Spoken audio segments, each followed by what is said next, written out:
we are planning on the governance for next year. So what's the minute that these campaigns are over with, we're looking at who is going to be a committee chair, who is going to be in leadership. Those meetings are happening starting next week. And so there is no rest for the weary. We're just consistently looking at how these issues could be moving and who are going to be the people leading the charge. And you said that's right. Other than presidential, we do get involved in everything. And that doesn't just start with the general election. It also starts with the primaries. We were heavily involved in that.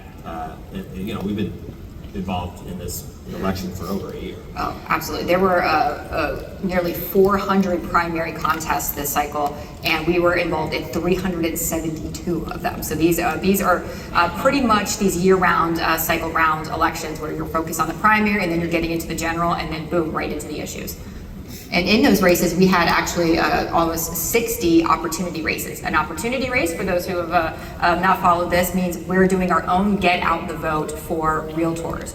So a statewide race, and you could be representing in a state like Florida, where you got over 200,000 folks who you're communicating with. They are very effective, and we spend more than $2.5 million on those. And those are some ones in the primary where we saw like Congressman Tom Suozzi in New York, who was able to run in an open seat. Who was that member of Congress who left?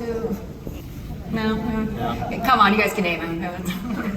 That was the Sanchez seat. Yeah, so he left, and then they had to have an open primary, and there was a longtime former member who ran again, and he's a great realtor champion, and so that's an example of where we are always nimble and ready to act immediately when these races pop up.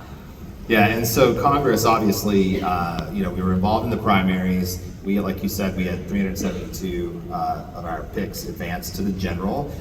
Here in the general, so here's a fun fact that I read the other day, that there were about 26 competitive House races, is what it came down to, and that means that there's 435 members of the House.